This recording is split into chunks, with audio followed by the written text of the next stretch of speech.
Assalamualaikum warahmatullahi wabarakatuh. Di sini saya sedikit menjelaskan tentang Pancasila sebagai ilmu filsafat. Pancasila sebagai sistem filsafat. Pengertian filsafat terbagi menjadi dua, etimologis dan filosofi. Kalau etimologis atau fil artinya cinta, sedangkan filosofi atau sofia artinya kebijaksanaan. Filsafat artinya cinta kebijaksanaan, hasrat atau keinginan yang sungguh-sungguh akan kebenaran sejati. Filsafat secara esensial. Dari Insinyur Jenderal Grant, filsafat sebagai ilmu pengetahuan yang timbul dari prinsip-prinsip yang diketahui dengan kekuatan budi kodrati manusia dengan mencari sebab musababnya yang terdalam. Sedangkan Gunawan Setiarjo menyatakan bahwa filsafat selalu mencari sebab musababnya yang terdalam, mencari hakikat relatif. Jadi bila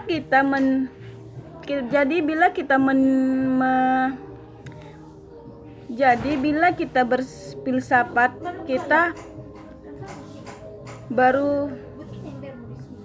kita berusaha untuk berpikir yang mendasar dan mendalam, berpikir radikal dan mencari akar yang terdalam dengan menggunakan budi kodrat manusia sendiri. Adapun pengertian filsafat yaitu filsafat adalah suatu aktivitas berpikir manusia yang dilakukan secara mendalam dan komprehensif dalam rangka menemukan kebenaran hakiki. Pemikiran secara kritik dan sistem untuk mencari hakikat atau kebenaran. Pemikiran secara rasional untuk menyusun sistem pengetahuan tentang kehidupan manusia. Adapun cangkupan pengertian pengelompokan filsafat ada dua, yaitu filsafat sebagai produk dan filsafat sebagai proses. 1. Filsafat sebagai produk. Filsafat sebagai jenis pengetahuan, ilmu, konsep, pemikiran dari para filsuf terdahulu. Rasionalisme, materialisme, dan pragmatisme, dan lain-lain. Yang kedua, filsafat sebagai suatu jenis problem yang dihadapi oleh manusia sebagai hasil dari aktivitas berfilsafat. Jadi, manusia berusaha mencari kebenaran yang timbul dari persoalan yang bersumber pada akal manusia. Filsafat sebagai proses.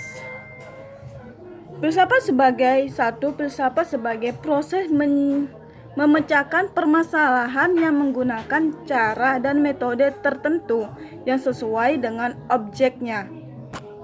Yang kedua, filsafat merupakan suatu pengetahuan yang bersifat dinamis, bukan suatu dogma yang kaku. Lebih merupakan suatu aktivitas berfilsafat, suatu proses dinamis atau menggunakan metode tersendiri. Adapun ciri-ciri berpikir filsafat itu ada 9, yaitu filsafat berpikir kritis, yang kedua berpikir terdalam, yang ketiga berpikir konseptual, yang keempat berpikir komprehensif atau menyeluruh, yang kelima berpikir koheren atau runtut, yang keenam berpikir rasional, yang ketujuh berpikir sistematis, yang kedelapan berpikir universal, sedangkan yang 9 berpikir bebas. Menghasilkan ilmu pengetahuan dan teknologi. Manfaat mempelajari filsafat.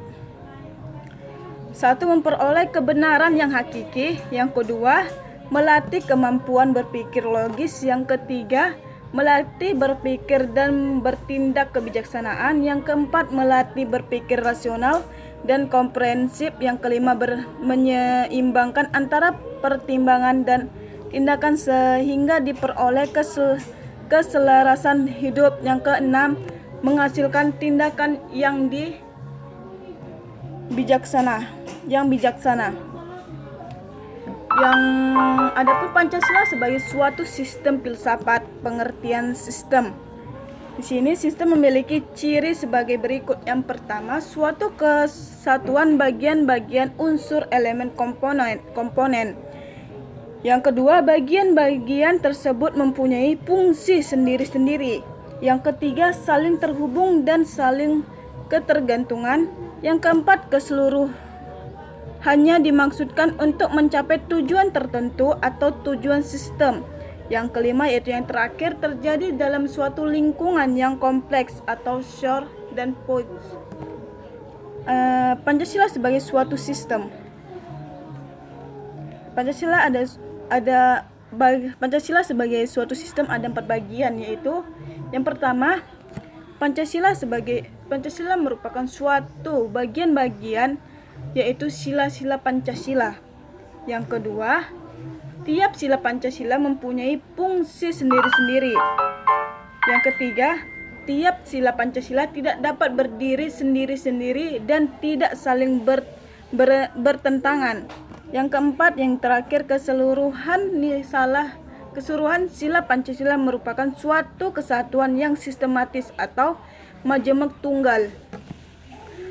Adapun fungsi sila-sila Pancasila yaitu fundamen moral negara, ketuhanan yang Maha Esa menurut dasar kemanusiaan yang adil dan beradab, itu termasuk sila ke-1 dan sila kedua. Fungsi politik negara, dasar membentuk negara dan tujuan negara, yaitu negara persatuan melindungi kegenapan bangsa Indonesia, termasuk dari sila ketiga. Yang kerakyatan, permusyawaratan, perwakilan termasuk sila keempat, dan keadilan sosial bagi seluruh rakyat itu termasuk ke dalam sila kelima. Adapun filsafat Pancasila adalah cinta kebijaksanaan yang berlandaskan dengan perpedoman dan pada 5 asas prinsip atau pemikiran secara kritik dan sistematik untuk mencari hakikat atau kebenaran 5 prinsip kehidupan manusia. Mengapa Pancasila disebut dengan filsafat? Muhammad Yamin mengatakan bahwa Pancasila tersusun secara harmonis dalam suatu sistem filsafat. Ajaran Pancasila adalah suatu sistem filsafat. Sudirman Karton Hadiprojo mengatakan Pancasila sebagai filsafat bangsa Indonesia berdasarkan atas ucapan Bung Karno yang menyatakan bahwa Pancasila adalah isi jiwa bangsa Indonesia. Yang ketiga, menurut Toto Nagoro, filsafat kedudukan Pancasila dalam negara Indonesia dalam pengertian sebagai dasar filsafat. Sifat kefilsafatan dasar negara tersebut diwujudkan dalam rumus abstrak kelima sila tersebut. Menurut Raislan Abdul Ghani, Pancasila adalah filsafat negara yang lahir sebagai kolektif ideologi dari seluruh bangsa Indonesia. Intinya, Pancasila merupakan hasil perenungan jiwa dan tumbuh serta lahir di dalam kehidupan sehari-hari bangsa Indonesia atau pengajian yang mendalam dari dalam diri bangsa Indonesia. Adapun sistem filsafat Pancasila memiliki kriteria dan sifat-sifat universal dan memiliki ciri-ciri khas nasional sebagai berikut. Yang pertama, sistem fundamental, universal, integral, dan radikal, mencari kebenaran yang hakiki. Yang kedua, filsafat yang monoteis dan religius yang mempercayai adanya sumber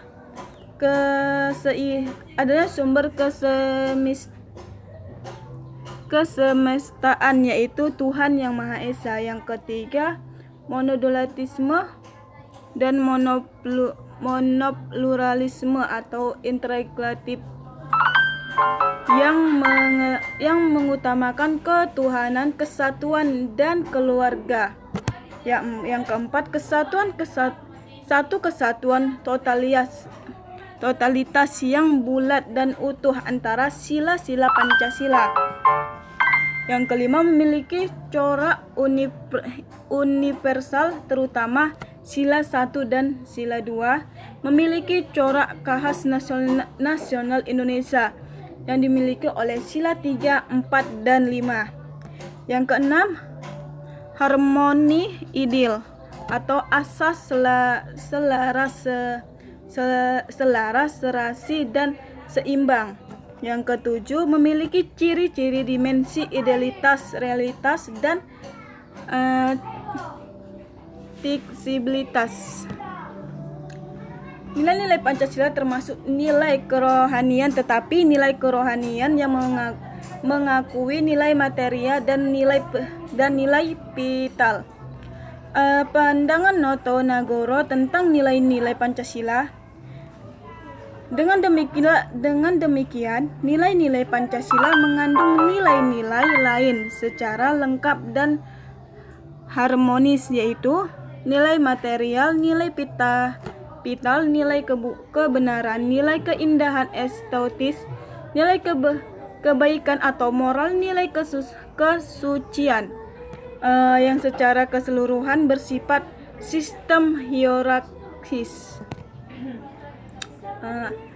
Adapun sila-sila Pancasila memiliki hubungan yang saling mengualifikasi atau saling mengisi dalam rangka susunan hierarkis piramida. Kesatuan sila Pancasila saling mengualifikasi. Kesatuan saling menyipati yang tiap sila mengandung keempat sila lainnya, sehingga sila-sila Pancasila itu merupakan satu kesatuan tidak terpisahkan. Jelaslah bahwa tiap sila Pancasila tidak dapat dipisahkan dengan sila yang lain, selalu berkait-kaitan merupakan satu kesatuan utuh yang disebut dengan istilah majemuk tunggal. Jadi kesimpulannya, berdasarkan pembahasan di atas dapat disimpulkan bahwa berfilsafat adalah berpikir secara mendalam dan sungguh-sungguh, sedangkan Pancasila sebagai sistem filsafat adalah suatu kesatuan bagian-bagian yang saling berhubungan, saling bekerja sama antara sila satu dengan sila yang lain untuk tujuan tertentu dan secara keseluruhan merupakan suatu kesatuan yang utuh untuk mempunyai beberapa inti sila, nilai dan landasan yang mendasar. Menurut saya sekian yang dapat saya sampaikan. Apabila ada kesalahan dan keganjalan dari materi yang saya sampaikan, saya mohon maaf. Saya Tia Agustina, NIM 19205037, jurusan PGMI, semester 5. Mengucapkan terima kasih dan assalamualaikum warahmatullahi wabarakatuh.